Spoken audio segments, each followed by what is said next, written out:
So I wonder this morning, how many of us get really excited about rules? Does anyone just get really excited when they hear about this concept of rules or a phrase in the Bible, something like commandments? And yet we all know that there's rules that govern all kinds of elements of life, whether it's something that we learn as a child like a simple board game, right? Or games that become more important to us as we get older, especially amongst certain monks of us, the rules of different sports, right? And we know that they're there for a reason, and sometimes we're fine with them, and sometimes we get really upset about them when they don't go our way. You know, I think of a famous example a couple years ago here in the Dallas Metroplex when there was a lot of discussion about what is a catch and what is not a catch. Did Des Bryant catch it or not? And the rule was that he did not catch it. We weren't happy about that, and we said, oh, they need to change the rule, right? And then there's other rules that we realize that are around for very good reasons, right? There's a book of rules that I have spent the last couple of years learning, a book of rules that's probably thicker than this Bible right here, about how to administer an assisted living facility. And I looked at it first and I'm like, oh my goodness, that is a thick book of rules. But we all say, oh, I'm glad there are rules about things like that, right? Because those rules are for good.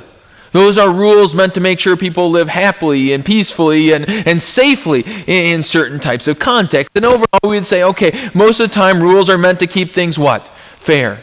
Meant to keep people safe. Meant to keep things going in the right way. And yet, are there ever rules or regulations that are used for evil or for bad? Yeah, sometimes rules go that way as well, right? Are rules ever set up that are meant to favor one side over the other? Sure. I mean, how many people have played a game with a young child in the last year? Anyone ever played a board game or some kind of game with a young child, recent enough history to remember how that oftentimes goes? You start to play a game and all of a sudden, oh wait, I forgot to tell you, Dad. No, I get 2 turns in a row sometimes, right?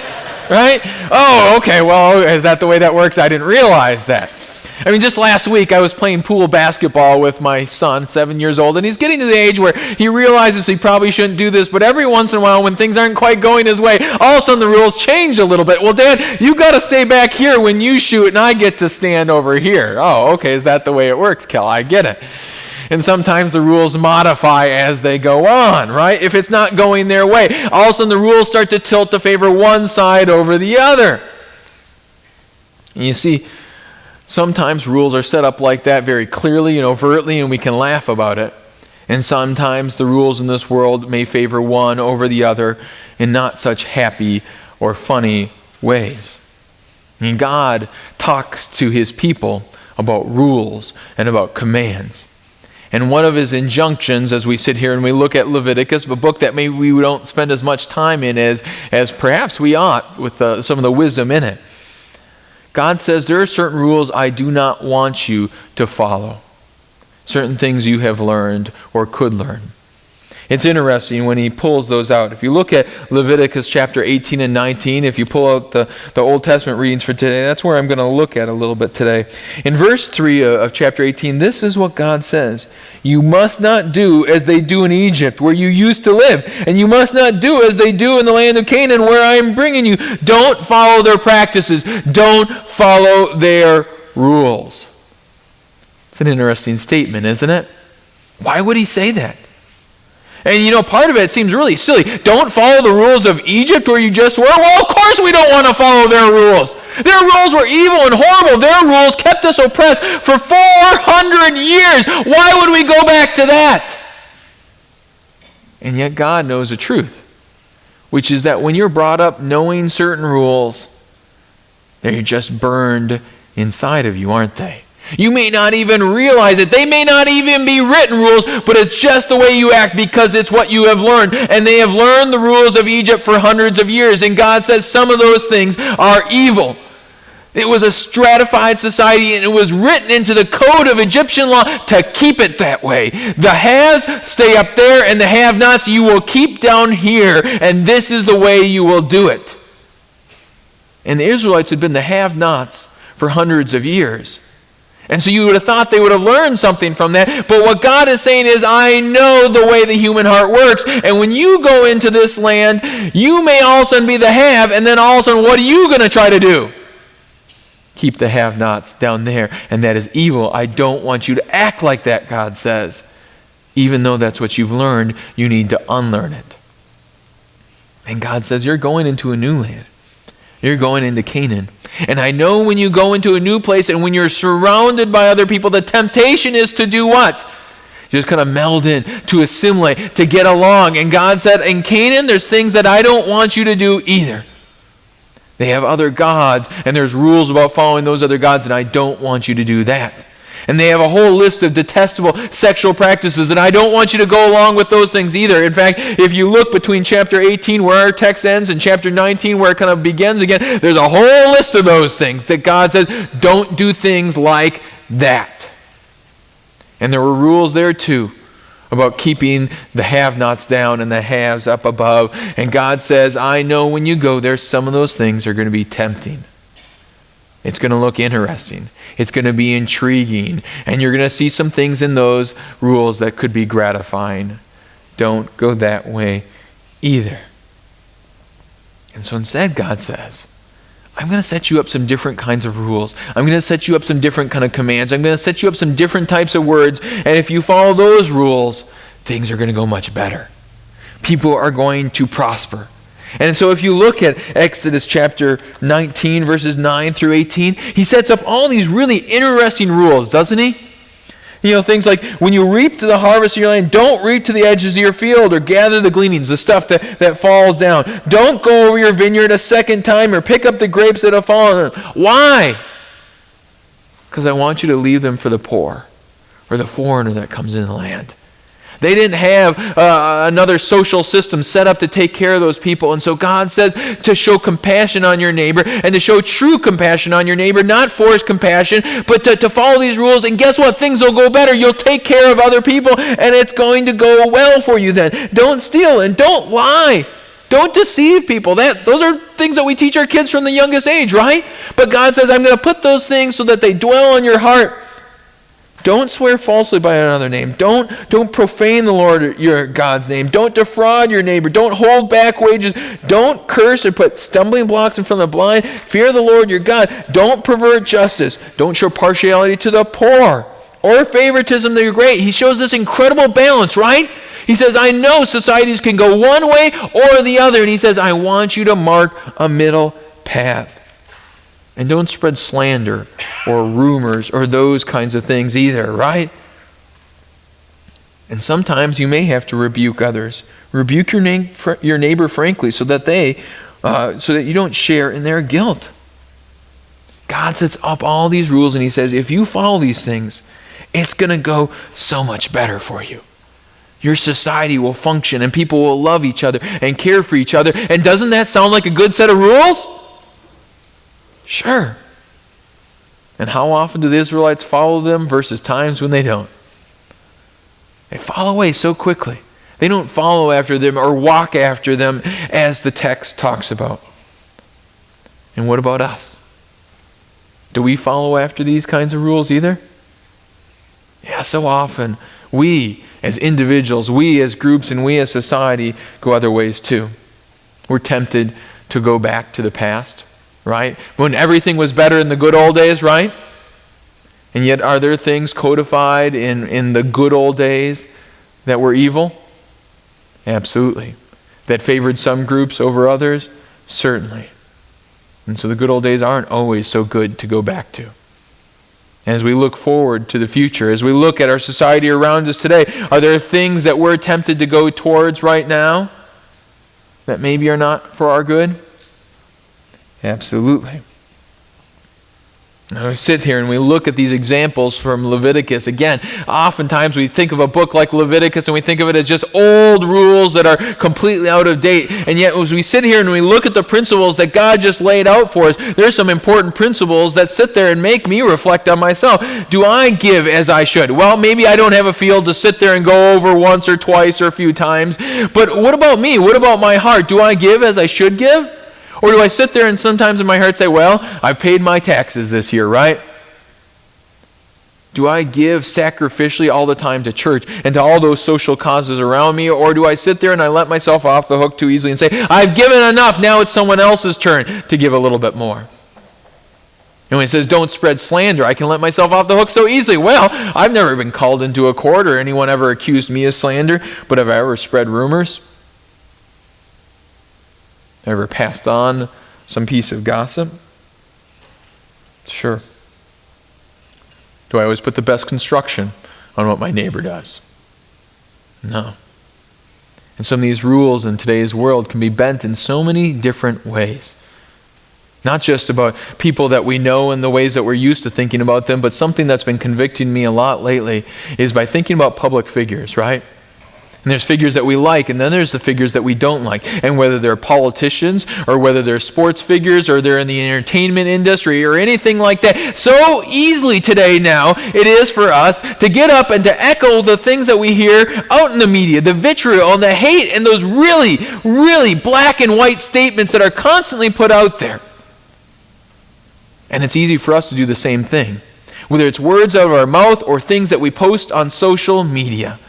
How much easier it is now to slander our neighbor without even thinking of it in those terms. And sometimes for me it takes my kids repeating or parroting things I've said for me to realize, wow, what have they heard Dad say about public figures? There's rules in here that sound like easy ones to avoid, like not putting a stumbling block in front of the blind, right? Well, who would do that? You know, the Jewish fathers said what that rule was meant to mean was that don't manipulate those who could easily be taken advantage of. And yet I think about life in times when maybe I've manipulated or taken advantage of others. Absolutely. And then there's one there about not bearing grudges, right? Don't hate your brother in your heart. Don't do anything that endangers him. Don't slander. Don't seek revenge or bear a grudge against one of your people. How many grudges have I borne? How many resentments have I kept in my heart? And sometimes you sit there and you treasure it because you know there's going to be an occasion where that person does something and you're like, oh, well, you say this about me, but remember that time you... How many times have a phrase like that come off of my lips? Bearing a grudge. So do we walk after God's ways any better than the Israelites? Probably not. Sometimes it's easier to sit back and look at them and cast aspersions. And yet, Jesus says, or God says, here, that this is the way of life, right? Listen to verse 5. Keep my decrees and laws, for the man who obeys them will live them. And so if that's the way of life, what does it mean then if I'm not walking in the way of life? Does it mean death to me? And certainly that's the consequence for my sin, right? To sit here and go through commandment after commandment, whether it's the 10 Commandments or this kind of rereading them and say, oh, I'm lost, right? And yet one of the beautiful, beautiful, beautiful truths in Scripture is that wherever you see a commandment, you will also see God's promise of grace. Wherever there's something He says that you must do, you will also always find a way where God is giving you life. Wherever God is pointing out your brokenness, He is going to also point out your healing and your restoration. He always has an answer to that guilty feeling that we have when He sits there and talks to us. And here, it's maybe a little bit more subtle. And that's why sometimes people avoid books like Leviticus, because sometimes the gospel is a little bit more subtle, but it is powerful when you see it. There's a refrain that goes over and over and over again through Leviticus 18 and 19. So let me just see. If you're sitting there and looking at it, or if you remember hearing it, what are the 4 words that are repeated over and over and over again throughout that couple chapters? Yeah, you noticed it. I am the Lord. It's at the beginning, in the very first verse, right? Speak to the Israelites and say, I am the Lord, your God. It's in the end of it, right? If you look at it, I am the Lord. It's the last words He says, and then over and over and over throughout it, every single time He gives a couple of commands, and then He says again, I am the Lord. And that's not meant to be this judging, harsh tone. That is meant to promise people sweet, sweet gospel. You know why? because that's a phrase they know, and it brings some powerful memories to the people of Israel. These commandments here in Leviticus echo the 10 Commandments. And do you remember how the 10 Commandments start? Before he ever speaks a word of command to them about what they should do, what does he say first? What he's done for them. I am the Lord who brought you up out of Egypt. You see, I am the Lord is a powerful phrase to these Israelite people, to these Hebrews. It tells them that God initiated relationship with them, right? They didn't initiate relationship with God. He called them to be a special people. Just like I read just a few moments ago in the children's message, right? God called Abraham. He promised these things to Abraham. Abraham was probably an idol worshiper in some land like his father, and God said, hey, I am calling you to do something special for you, for all the world. And every time Abraham broke relationship, God would come back to him. I am your God, Abraham. Trust me. When God comes to Moses in Exodus chapter 3, where's Moses? Up on a mountain, spending his life running away from the murder he'd committed back in Egypt. And God says to him, I am the Lord your God. I am the father of Abraham and Isaac and Jacob. You remember all those stories where I came to them? I am coming to you too. And if you're going to go out to the Israelite people and they ask who I am, what are you to say? I am who I am, which in the Hebrew is Yahweh, right? It's a form of Yahweh, right? I am the Lord. The word Lord here, right here, I am the Lord, over and over and over again, that is the word Yahweh. I am who I am. I am the Lord, the God of Abraham and Isaac and Jacob. I am who I am, and I have been that person to Abraham and to Isaac and Jacob and to Moses. I am the Lord who rescued the people out of Egypt, not when they were asking for it, just when they were simply there in despair. I rescued them out of Egypt, and I helped you across the Red Sea, and I brought you into this land of Canaan, this land flowing with milk and honey, and I did it all not because you were so good or following my rules so well, but because I loved you. And every time you broke relationship, I restored it to you. And this phrase, I am the Lord, echoes not just through these texts, but all throughout the Old Testament. I am the Lord who delivered you from the hands of the Philistines, and I am the Lord who raised up this leader for you, and raised up this prophet for you, and this judge for you, and all those people. I am the Lord, and I have grace and power and love for you. Even when you're breaking relationship with me, I will bring you back. They'd heard that phrase countless times. And we still hear it in the New Testament then too. It echoes into the New Testament as well. I am, right? How many times did Jesus start a statement, I am? The most famous ones, of course, being in the book of John, right? I am what? I am the way. I am the truth. I am the life. I am the good shepherd. I am the gate. I am the bread of life. I am living water. I am the resurrection and the life. And Jesus speaks to our hearts then, and he says to us that I saved you, I have rescued you, not because of what you have done. I have given you life, not because of how you followed the rules, but because of how I followed them. How I followed them all the way to the cross, right? And I have followed them and given them to you so that you may have new life through my resurrection and my life.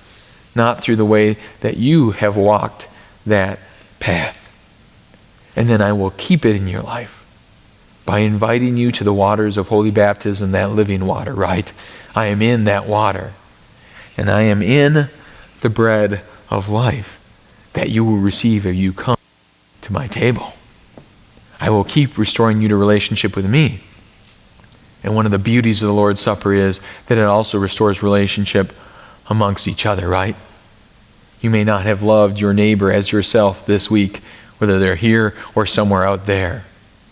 But as many of us as are united in the table, that bread of life restores that relationship. And then, having those relationships restored by his gifts right here this morning, we get to go out.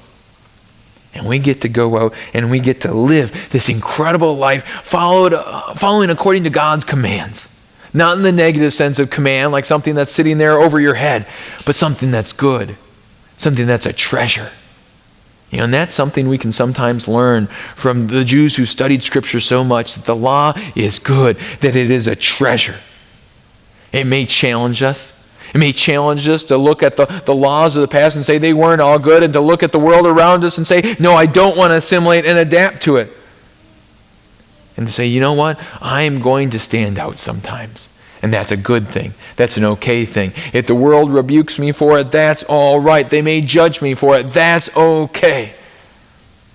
And they may look at me and just wonder what's going on in that person's life. That seems strange. That seems naive. As we start to go out and we change this world, to stand up for social causes like God is sitting here and pointing out in Leviticus 18 and 19, and stand up for the poor in a unique and different way through the giving of the church, through our giving to other causes. Throughout the history of God's people, they have always given more to those kinds of causes than anyone else in the world. And still today, if you look at the history of people, if you look at statistics, people that are active in church give far more to social causes than any other group in the world around us. Do you realize that? And giving not just of their treasure, but also of their time. Pouring our lives into the causes around us here. Standing up for the weak and the oppressed. I mean, the history of the church, was early on in the church. They stood up for who? For the widows and the orphans, for those people at the marginalized edges of society. They grabbed the babies off the piles that had been exposed to die, and that's what we're still about in the church today, and that's what we want to be excited about and standing up for today, to say those are the commands God gives us to live for those people and to give them that touch of life with our treasure, with our time, with our passion, with our words and our energy, to stand up for those folks too that no one else is standing for. And to do so not because we have to, but out of compassion that God has shared with us, that we want to share with others too. And that we can start to change our words. That we can start to maybe bring a measure of respect back to language in this world. And maybe the world will try to drown it out. But if our voices for each other are ones of love, and sometimes loving rebuke, and if our words for the world when we speak them, whether it's on social media or just to other neighbors at work or co-workers or out in the community, are ones that say, you know what, everything's not always black and white. Sometimes there is nuance. And sometimes I'm going to put the best construction on something even when it's hard to put the best construction on it. And when I speak a word of rebuke, I'll do it in love. People are going to notice that too. And the idea that we'll speak rebuke then not just out in the world to those we don't know, but to those who are close to us, will challenge our world's concepts today as well. Because so often we hear what? Don't judge. And that's mostly applied to those who are close to us. Never judge your family member. Never judge those who are close to you. Don't ever judge a friend. And what God says here is sometimes there's a place for it when it's done in love. And to say, hey, I want some restored relationship with God for you too, and with your neighbors, and with me. And so I've got this word that God's laid on my heart, and I'm only saying it because I love you. God can start to bring new life if we follow and we walk after his ways.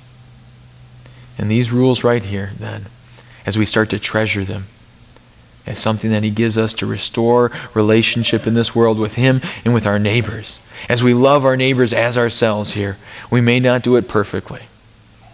And yet God will give us the ability to start to follow after these things in a way that we can start to restore this world around us.